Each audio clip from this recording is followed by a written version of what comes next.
ये स्कूटर कितने लोगों ने देखी है, कहीं ना कहीं एक बार तो आपने भी देखा होगा, चाहे अपने घर में, सड़कों पर, या हम सब के फेवरेट शो तारक मेहता के उल्टा चश्मा में बीड़े के पास, जिनका नाम सखाराम है। पर मेरे पास आपके लिए एक टास्क है कि आप इसे बिना गूगल किए इसका एक्चुअल नेम बताइए, अगर आप जानते हैं तो।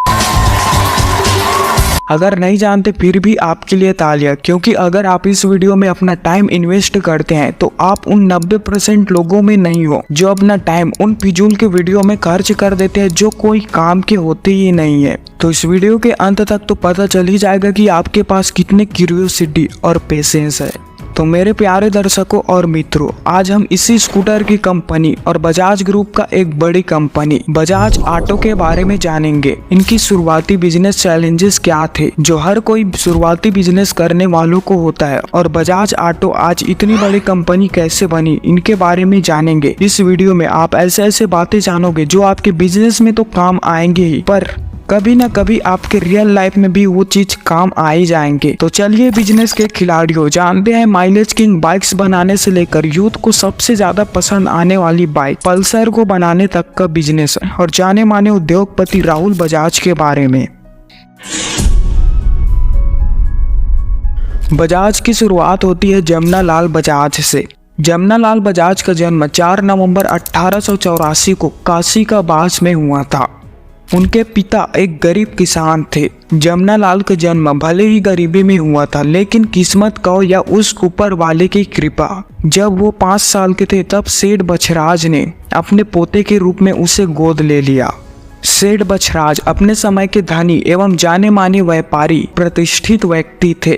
जमुना लाल को अपने दादा की संपत्ति में कितना मोह था ये इसी बात से पता चलता है। एक बार सेठ बछराज और उनके परिवार कहीं शादी में जा रहे थे, तब परिवार के सभी लोगों ने शाही दिखने के लिए सोने चांदी व हीरो से बने आभूषणों को पहने थे। इन आभूषणों को पहनने के लिए जमुना लाल को भी कहा गया, पर जमुना लाल इतना सादा सिंपल व्यक्ति थे कि वो कभी भी दिखावे में विश्वास नहीं करता था, और ये सभी चीज पहनना उसे अच्छा नहीं लगता था। और इन्हीं बातों को लेकर सेठ बछराज के साथ जमुना लाल का अनबन हो गया, और इस कारण जमुना लाल 17 साल की उम्र में घर छोड़कर चले गए। इनके बाद जमुना लाल बजाज के लाइफ में इतने बड़े उतार चढ़ाव आए, जिनमें इन्होंने ऐसे बड़े बड़े काम किए जिनको इस वीडियो में बता पाना पॉसिबल नहीं है। इनके काम और काबिलियत को देखकर महात्मा गांधी जी ने खुद जमुना लाल को अपना 5वां पुत्र माना था।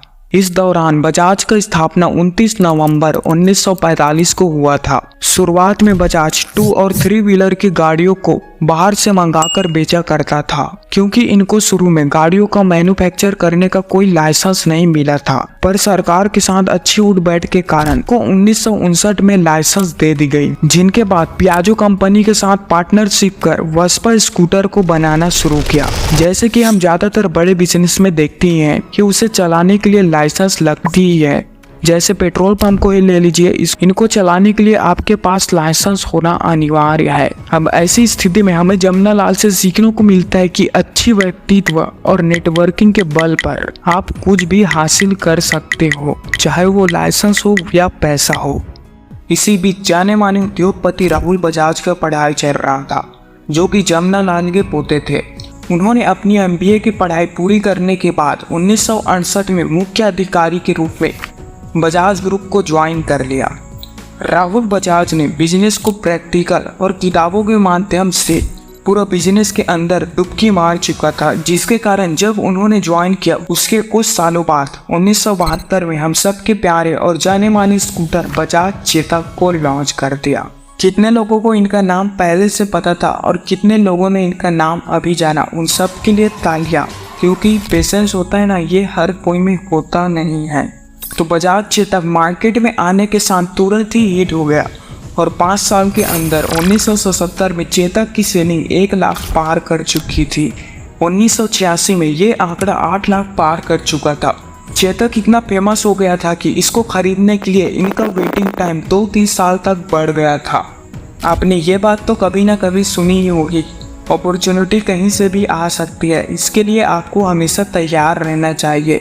पियाजो के साथ पार्टनरशिप करने के बाद बजाज को पता लग गया था कि इनका बिजनेस कैसे चलता है, तो इन सभी बातों और नए रिसोर्सेज के साथ जुड़कर बजाज ने अपनी खुद की स्कूटर बना डाली बजाज चीता। ये सिर्फ बोलने की बात नहीं है मेरे दोस्तों, ये हमारे रियल लाइफ में भी होता ही है। कई हमें ऐसे ऑफर मिलते हैं और कई लोगों को आपने अपने आसपास देखा ही होगा कि कुछ ऐसा अपॉर्चुनिटी मिला था जिनके कारण उन्होंने ऐसा कदम उठाया जिनके बलबूते आज वो इतना सफल व्यक्ति बना है।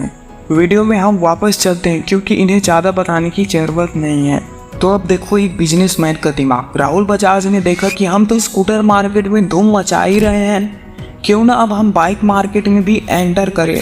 रिसोर्सेज तो इनके पास पहले से ही था, अब जरूरत था तो सिंपल आइडिया का। 1984 में फिर इन्होंने कावासाकी के साथ पार्टनरशिप कर लिया और बजाज ने बना डाला कावासाकी। ये वाला नहीं, मिडिल क्लास का फेवरेट ये वाला। ये कावासाकी बाइक अभी भी मेरे दोस्त के पास है। अब उन्होंने ये क्यों रखा, क्योंकि पहले के बाइक को आप जानते ही हो कि उनमें माइलेज बहुत जबरदस्त होता था, इस कारण उन्होंने इस बाइक को अभी भी रखा है। तो इस बाइक के साथ मेरा एक स्टोरी जुड़ा है, क्योंकि जब हम एक बार कहीं जा रहे थे तो साइलेंसर इतना गर्म था कि तो ये मेरे पैर पर लगा वैसे ही वहां पर फोड़े हो गए और वो निशान अभी भी मेरे पैर में ही है। तो ये मेरा छोटा सा पर्सनल स्टोरी बताने लायक लगा, इसलिए बता दिया। अब कोई भी बिजनेस का ये नियम कह लो या बिजनेस का सच, वो कभी भी एक समान नहीं चलता। तो इनका सामना बजाज को भी करना था। 1990 की शुरुआत में मार्केट में ऐसे बड़े बड़े खिलाड़ी आ गए थे, टीवीएस, होंडा, यामा।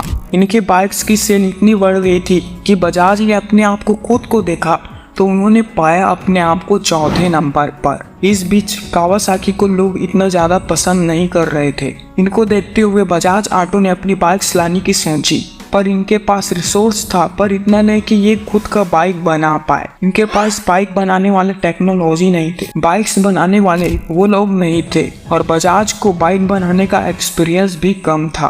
तो फाइनली जब राहुल बजाज के दोनों बेटों ने बिजनेस को ज्वाइन किया तब उन्होंने मैन्युफैक्चरिंग प्लांट डाला। उस समय बाकी अदर कंपनियां छोटी और कम सीसी का बाइक बनाया करता था। बजाज ने उन कंपनियों की तरह नहीं किया। उन्होंने सेल्स को बढ़ाने के लिए अपने बाइक का डिजाइन मैस्कुलिन किया और 150 सीसी से ऊपर का बाइक बनाया।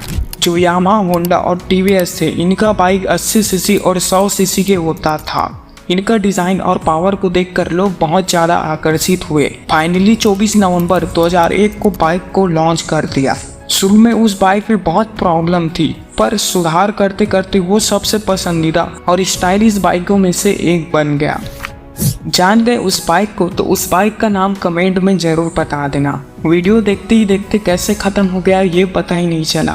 वीडियो पसंद आया वो तभी लाइक करना, नहीं आया तो नेक्स्ट वीडियो का इंतजार जरूर करना, क्योंकि मिलेंगे इनसे ज़्यादा अपग्रेडेड वर्जन के साथ। तो आपका अमूल्य टाइम देने के लिए धन्यवाद। जय हिंद।